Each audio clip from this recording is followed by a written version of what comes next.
Suppression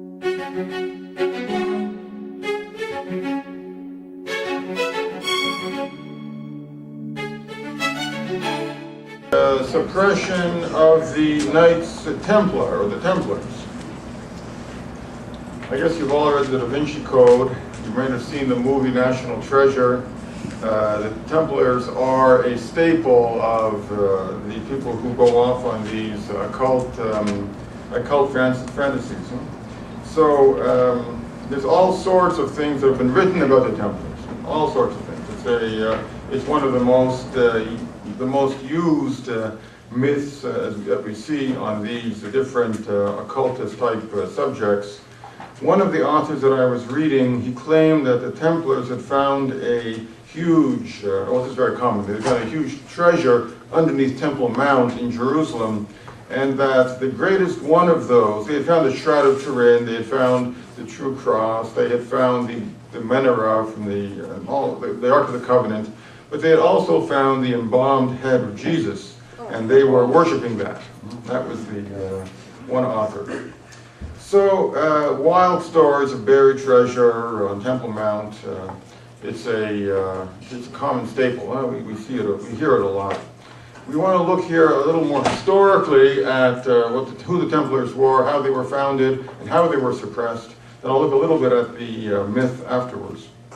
So they were founded after the First Crusade. Why? In order, for two reasons: to protect pilgrims on their route to the Holy Land and to the different holy sites within the Holy Land, and to defend the sites themselves from the Muslims.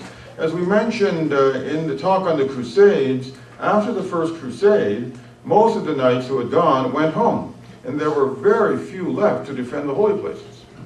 I think a couple of hundred or 300. So that was not enough. The holy places would be retaken very quickly, and so there was the Knights Templar were founded as an order that would protect pilgrims en route to the Holy Land and within the Holy Land itself. And because the castles there could be defended possibly, but you had to go from one to another, from Bethlehem to Jerusalem to Nazareth, and all these places which were now in possession of the Christians. The routes between them were dangerous, and Muslims were in fact attacking pilgrims, even though the Christians were now in control of the Holy Land. So, in 1119, there was a French knight named Hugh of Pain. He had eight companions, 9 people altogether. They were all knights. They received permission from King Baldwin, the Christian king of Jerusalem, who had been elected there, to create a new religious military order. They wanted, first of all, to have a religious order. That was they asked for permission to have a religious order, to put away their weapons, and just to form a religious order that would pray in Jerusalem. And they were very quickly convinced by the king that that was not a good idea, that they should remain as religious, become a religious order, but that they should also maintain their weapons. And the aim of this religious order would be, in addition to contemplation and the praying at the Holy Sepulchre, it would also be to protect pilgrims and to defend the holy places. They soon became known, they originally called themselves the Poor Fellow Soldiers of Jesus Christ, and they soon became to be known as the Knights of the Temple of Solomon, or the Templars. Since they were given this mosque, it's called the Al-Aqsa Mosque. It was known by the Crusaders as the Temple of Solomon. Of course, it wasn't the Temple of Solomon at all, that had been destroyed. And it was opposite the Dome of the Rock on the Temple Mount. So that was their permanent residence, this mosque that had been taken over and become a Christian place. They were brothers, right? They were not priests. Eventually the Templars had their own priests, but those were the chaplains to the knights. So the priests clearly were not fighting men. They were simply, they came a bit later, and they were there just to minister to the knights. So the knights themselves, the Knights Templar, were not priests. So they were given by the King of Jerusalem the means to support themselves. They were given this place to stay, horses, weapons, and all, so that they would be maintained there. A few European noblemen joined them so that their numbers grew, but not very much. They grew to about 20 or 30 people altogether. and they saw that this was they had difficulty recruiting. What did they do? They renounced the world, they gave up all their own personal goods, they committed themselves to pursue chastity, to lead in celibacy, to lead a communal life together, to wear a poor habit, and using their weapons only to defend the land against the attacks of the Muslims. So there was a growing acceptance of this in Europe. Therefore, a military presence, soldiers of Christ, as we talked about yesterday in the Crusades. There was the idea of the Holy War, that it was seen that it was a noble thing to do, to use your professional skills, in this case martial skills, for a good cause. And so to be protecting the Holy Land, to be protecting pilgrims, it was seen as a noble thing, a noble undertaking, and so it was fitting for a religious order to do this. Always seen as a defensive thing, in a sense, and always in a just war context. So originally they weren't convinced that they could serve God both as a religious order and as knights. In a world in which the monastery and the contemplative was seen as the highest form of religious observance, they would have preferred to do that.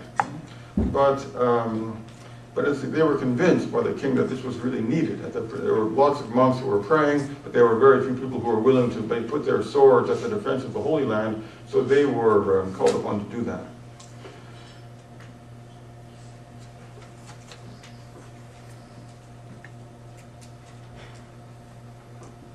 They were not getting recruits, and so King Baldwin sent the founder of the Templars, Sir Hugh of Payne, to Europe to try and gain recruits.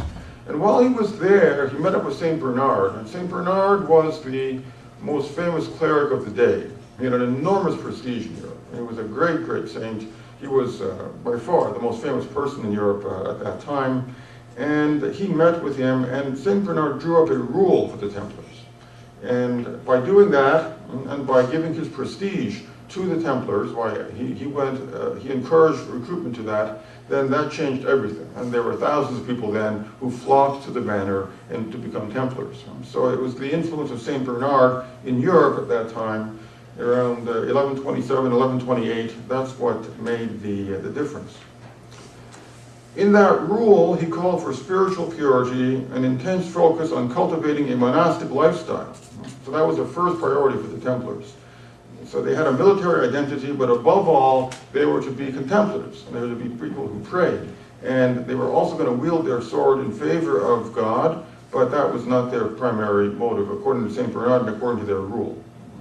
And he demanded that they not allow worldly affairs to dominate their mindset. So this was, for all religious orders, this is so important. This spirit of poverty has to be there, and St. Bernard placed a great deal of importance on it in his rule. So their aim was to protect the holy places. It was never to kill. He said it must never kill out of malice or hatred of the enemy. It has to be always an upright aim. Remember, that was one of the criteria for a just war, that you had to have an upright intention, and this was also the case of St. Bernard in his rule for the Templars. So the prestige of St. Bernard made all the difference, and many people then flocked to be recruited to the Templars. And then for over 100 years, 150 years, it engaged in defending the Holy Land against Muslims. So the different crusades that happened, well, they were joining them there. They were not crusaders as such, of course. They didn't take a vow to make a pilgrimage to Jerusalem. They were already there. They were a permanent presence in the Holy Land.